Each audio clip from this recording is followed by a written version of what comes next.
E allora, Sauro, adesso ci siamo trasferiti, siamo in serra, che cosa facciamo?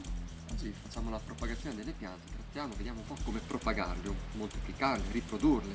C'è anche la sua stagione? È anche la sua stagione adesso, è il momento ideale per effettuare questa operazione. Abbiamo tipologie diverse di piante e vari metodi di riproduzione, anche se la riproduzione intende, in senso tecnico, linguaggio tecnico, l'impiego del seme, solo del seme. Invece, usando il termine propagazione delle piante, intendiamo sia l'uso del seme per fare nuove piantine, ma anche parti di pianta, quindi usando dei rametti, delle foglie, delle radici, dei giovani germogli, dei disegni di cesto. Ce ne sono tante tipologie, proprio perché le piante hanno modi diversi, tecniche diverse di essere propagate. Alcune sono fertili, quindi producono il seme, danno disponibilità di seme per la loro riproduzione, ma altre sono sterili, sono ibride e di conseguenza, non avendo seme, dobbiamo utilizzare parti diverse della pianta. Così un po' per volta iniziamo ad elencare. Allora, intanto vedo qua che abbiamo semini di borragine, calendula e strigoli. Io pensavo fosse il suo nome di pasta, invece scopro oggi qui che invece evidentemente sono anche una piantina, Sì, qualcosa che si può piantare. Silene, bubbolini. Allora adesso è tutto più chiaro, i famosi bubbolini.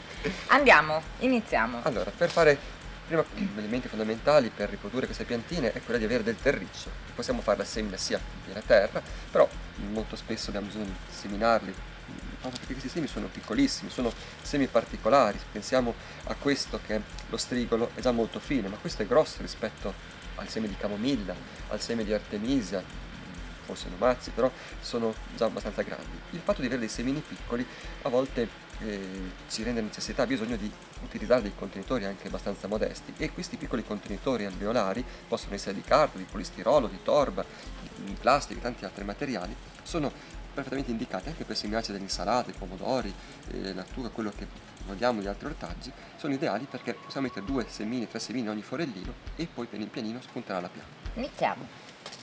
Qui ho preparato tre tipologie di terreno, o meglio, questo qui è un substrato con della torba e della sabbia già mescolata, pronta per effettuare la nostra semina. Questa è sabbia semplicemente che ha il compito di alleggerire, struttura molto grossa, alleggerire il terreno, rendere più facilmente, far facilmente andare via, defluire l'acqua, e quest'altra invece è del terriccio, un letame quasi maturo che serve per fertilizzare. Letame? Letame. Lo tocchi tu quello. Sì. Per fertilizzare il nostro terreno, dare nutrimento alla nostra piantina. Però non puzza, No, è già abbastanza maturo. Benissimo. È quasi un burro di letame, qui si dice, non ha odore ed è abbastanza ben distinta. Condisci poi te la pasta col burro di letame, io non me la sento, Allora, mettiamo un po' di... Allora, io devo dire che intanto che tu prepari, no? Io qua a caso la Valsenia, al giardino delle piante officinali, ho scoperto che i lombrichi hanno i loro bisogni da espletare nella terra. Scopro che esiste il famosissimo, evidentemente, burro di letame, non so francamente, vero? Terriccio, chiamiamolo così, terriccio è più chiaro, però ecco, il termine tecnico questo è molto... Ecco qua. Benissimo, abbiamo quindi riempito i nostri piccoli alveoli, possiamo così dividerci per i nostri semini e iniziamo a interrarli. Una formazione importante che non sempre teniamo in considerazione, a volte è talmente ovvia che non ci si bada, è la profondità di semina del nostro semino. Quanto in deve genere stare giù? è sempre proporzionato e in rapporto alle dimensioni. In genere il doppio della dimensione del seme va interrato. Praticamente niente, questo dello silene, dello strigolo rimane quasi in superficie. Il problema si riduce quando abbiamo questi substrati, questi terricci che sono abbastanza soffici e quindi non andranno a soffocare o creare delle croste sul seme nella terra. Quando siamo invece in piena terra, in campo, vogliamo seminarlo all'aperto, dobbiamo fare molta attenzione a non interrarlo troppo, metterlo troppo in profondità, perché il terreno andrà a schiacciare e poi se forma una crosta sopra il cotiledone, un giovane germoglio, non riuscirà a far uscire dalla terra e quindi rimarrà soffocato. È importante quindi non interrarli eccessivamente. Ora prendiamo il nostro semino, o i nostri semi, perché sono tanti, qui sono talmente piccolini che fatica a tenerli perfettamente distinti, e ne mettiamo un pochettino dentro ogni forellino. Ne vanno molti di più in questo caso dei classici 2 o 3 semini, ma avremo questo silene, questo strigo che è ottimo da mangiare nella pasta, Ah, ecco. è ottimo da mettere nei sughi, fare delle insalate anche, delle frittate. E qui abbiamo distribuito. Questo è un seme che dovrebbe germinare in pochi giorni, probabilmente settimana prossima, tra 7-8 giorni, già ci dovrebbero essere ben giovani piantine. Fatta questa operazione possiamo intervenire in due modi: quello di apportare nuovo terriccio sopra, in questo modo, così viene appena coperto, oppure schiacciarlo un pochettino Col dito. col Io dito. schiaccio. Benissimo. Qui non c'è, vero, quella cosa lì orrenda, il No, no, burro non c'è di coso. assolutamente. Ecco. Appena si copre, si interra, e questo così ci permette di avere il nostro substrato pronto per... Guarda ma che meraviglia. Ho anche piantato un seme. Sicuramente la mia non germoglia, però. La mia è questa, poi la teniamo d'occhio. Con i semi più grandi, come se possiamo fare un altro con la calendula, con la borragine, l'operazione è ancora più semplice perché i semi sono più facili da tenere in mano, quindi possiamo distribuirli facilmente. Si annaffia, si terrà umido per tutto il tempo necessario che serve, evitando di lasciarlo asciugare troppo, appena umido ma non allagarlo. Fare attenzione quando si annaffia, non arrivare con l'annaffiatoio o con la bottiglia, col bicchiere, Ad buttando acqua, allagarli? perché poi i semi saltano anche via facilmente.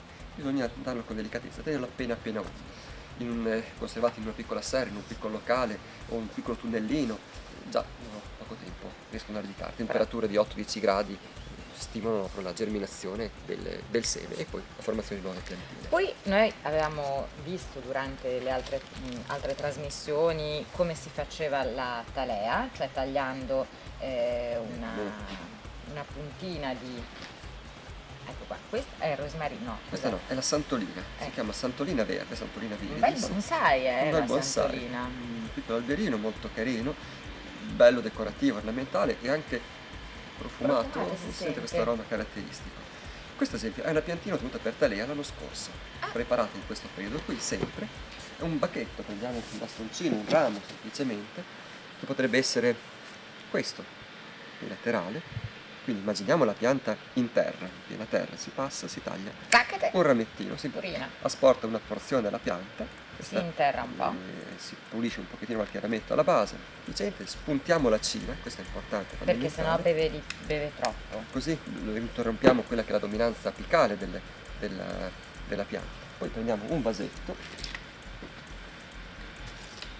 e mettiamo sempre il nostro terriccio, la nostra miscela. Vedi, l'altra volta che l'avevamo provata a fare e non mi avevi detto che c'erano quelle cose lì, il burro di coso, Esatto. e quindi io ce l'avevo dato con le mie manine e via, che adesso te la fai da sola. Ecco qua.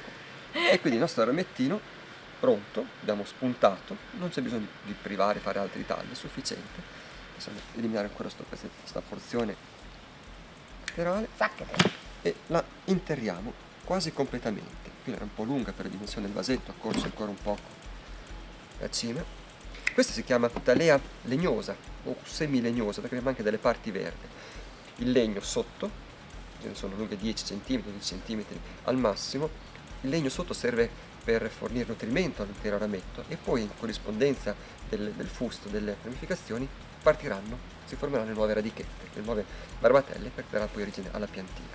Quindi si interra il più possibile, si schiaccia bene, si preme in modo che il terreno aderisca in modo uniforme attorno al rametto che abbiamo preparato, si lascia fuori pochissimo al terreno in modo che il terreno tenga sempre fresco e ci sia poca perdita per evapotranspirazione. Anche in questo caso si tiene umido, appena umido, e nell'arco di qualche settimana, 5-6 settimane, dovremo già vedere le barbatelle, nuove radichette e la piantina che prende forza.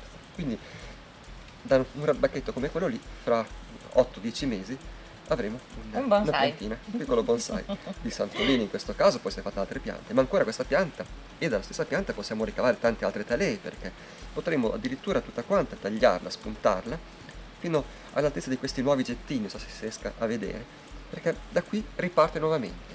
Potremo fare un'operazione drastica con di taglio di potatura e ottenere così tante talee dalla stessa pianta. È una pianta che riesce a ricacciare con facilità. Poi, se volessimo ritrapiantarla, rimetterla in vaso, togliamo questo pezzo di radice che è molto lunga.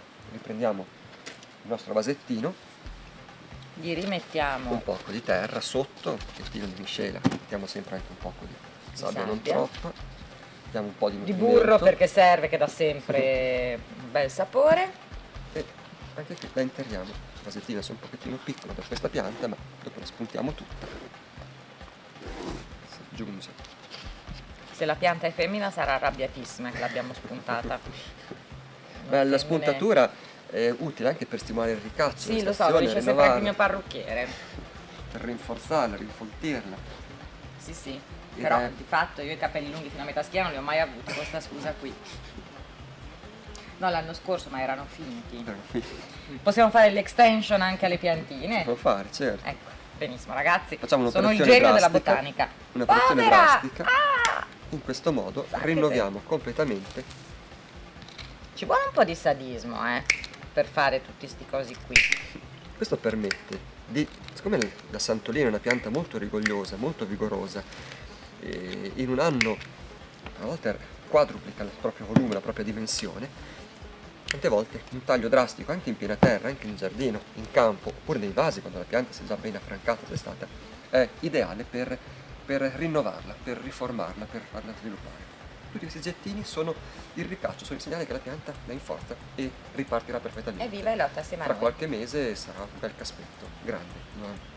Allora, chiedo al mio regista se mi fa cenno, se abbiamo ancora qualche minuto. Siamo perfetto, abbiamo ancora 5 minuti per scoprire un altro modo di propagare le piantine. Tu prima mi hai detto cosa mi hai portato? Piantone grande, che siccome sono andato fuori, cercarlo in mezzo al terreno Che infangato. animale è? Questo si chiama rafano o crema. Ah, il rafano, ma il rafano è famoso. Questo è molto famoso per il suo utilizzo alimentare, no? Lo segniamo qui in mezzo al fango, separiamo, e la parte che si utilizza per l'alimentazione sono proprio queste radici qua. Pulite, Pulite, sciacquate. lavate. Quindi lo Calla, dobbiamo fare in questo modo. Questa si asporta e questa è la nostra radice che ha già 2 anni di vita, e se una volta lavata si può grattugiare da quel sapore caratteristico tipico del crème del rafano da mettere in molti alimenti, in molti cibi, nei bolliti, nei lessi, nelle carni di maiale, non solo, in tante salse. Quello che rimane invece, questa parte di pianta qui, sono tutti quanti gettini, i giovani getti che danno origine a nuove piante. Ora, per propagarla, per ampliare la nostra collezione di piantine, cosa facciamo? Eliminiamo la parte ipogea, quindi queste radiccioni molto grosse che serviranno per l'alimentazione, ce le possiamo essiccare e utilizzare da mangiare. E teniamo da conto, conserviamo questi giovani gettini, queste parti che sono da tagliare. Facciamo un'operazione sempre drastica per arrivare Sarà che meglio. ho visto Harry Potter recentemente. Mi sembra di essere a lezione qua. da Madama Sprite. E si conservano questi gettini. Avranno già qualche piccola radichetta, qualche piccola barbatella. Poi ci sono queste germogli e questa è una nuova piantina, che sarà una nuova piantina, che è messa nel nostro vasetto.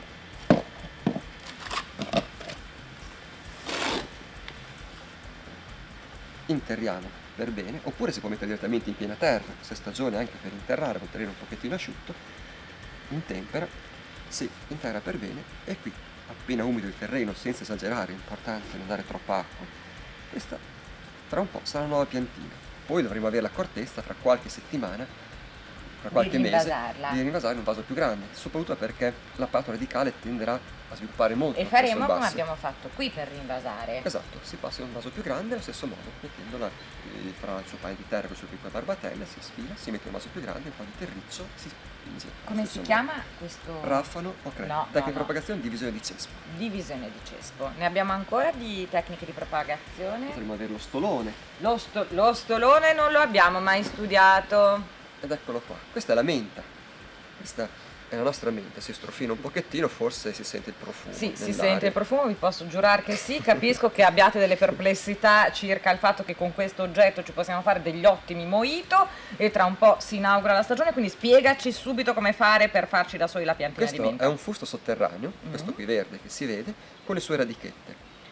Cresce facilmente nella terra, abbiamo tante mente spontanee, questa è una varietà particolare, e per fare nuove piantine basta prelevare delle porzioni di questo fusto con delle radichette, che sono dei pezzettini, ogni 2 pezzi di radice, quindi ogni nodo è una piantina. Potremmo usare questo interamente come piantina, oppure, se vogliamo, dividerla ancora, accorciarla. Se mettiamo dentro il nostro terriccio, come sempre, Mettiamo anche un po' di burro, un po' di nutrimenti. Ci mettiamo anche la salvia che serve. Cioè, mettiamo la salvia, no. La sabbia. La sabbia un pochettino. Un po' di sabbia, che non è salvia, però c'è un'assonanza. Ecco qua. Poi ricopriamo con il nostro terriccio, stringendo bene, se mai lasciamo qualche gettino fuori, questo uno. Ma da ogni nodo, i nodi sono queste porzioni dove partono le radichette, da ogni nodo partiranno anche i giovani germogli, i giovani getti. E quindi avremo così le nuove piantine. Potremmo utilizzare dei pezzettini molto corti, di 2-3 cm, l'importante è che ci sia il nodo con le radichette, oppure dei pezzi molto lunghi. Potevamo anche interrarla tutta quanti in questo modo, un cespuglio. E viene un bel caspo. Poi è talmente infestante la menta che si allarga con grande facilità. Ma noi siamo contenti perché ci serve, visto che andiamo incontro all'estate e il mojito è sempre qualcosa di gradito. Apprezzato. Noi abbiamo scoperto che la menta nasce in natura con una precisa funzione, quella di finire accompagnata al rum chiaro e quindi ce la conserviamo e allo zucchero di canna. E allora facciamo un rapido riassunto perché direi che siamo in chiusura. Abbiamo imparato come seminare dei semini, lo dice il termine stesso. Abbiamo visto qui con Sauro mettendo terriccio, sabbia e burro. Avete capito di cosa parlo quando parlo di burro? Qui abbiamo fatto una nuova piantina per talea, cioè abbiamo preso una parte della radice della pianta e l'abbiamo interrata. Questo è lo stolone, abbiamo la divisione di cespo. La divisione di cespo, la divisione di cespo, anche qui abbiamo potato, tagliato la punta, le cime, gli apici di questa piantina e l'abbiamo interrata. E l'ultimo stolone qua dentro, stolone qua. Porca paletta, quanti ne abbiamo fatti, una gran confusione. Lo stolone qua che c'è la menta, quella che ci serve per il mojito, quindi siete stati bene attenti, mi raccomando rifatelo a casa, poi invitate gli amici, dite la menta è la mia. E questo è il rafano e abbiamo proceduto anche in questo caso tagliando un pezzo di radice, sotterrandolo. Quello che avanza del rafano grattugiatelo sull'arrosto piuttosto che sulla pasta, però magari prima lavatelo perché qua è tutta una profusione di fango. Sauro, grazie, adesso mi pulisco su di te. Ci vediamo la prossima settimana, sempre qua, sempre a caso, alla Valsegna, al Giardino delle Piante Officinali del professor Augusto Rinaldo Ceroni, con il mio amico Sauro, con me e col fango.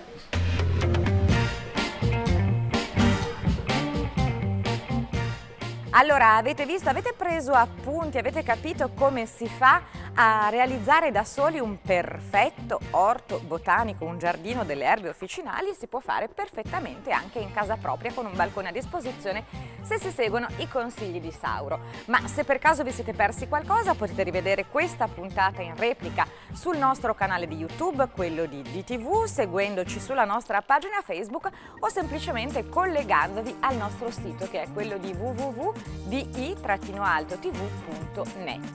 Bene, prima di darvi appuntamento a domani vi voglio anticipare di che cosa parleremo assieme al nostro amico Giuseppe Valentino nella puntata di iLife. Si parlerà di aspirazione centralizzata e ancora ci verrà spiegato, procederemo, scusate mi stavo sbagliando, non va mica bene sbagliare, procederemo nella realizzazione del nostro circuito elettronico conoscendo il display a 7 segmenti e ancora avremo uno spunto innovativo per un concentratore solare. Insomma, gli argomenti domani sono davvero tanti e interessanti, mi raccomando non mancate.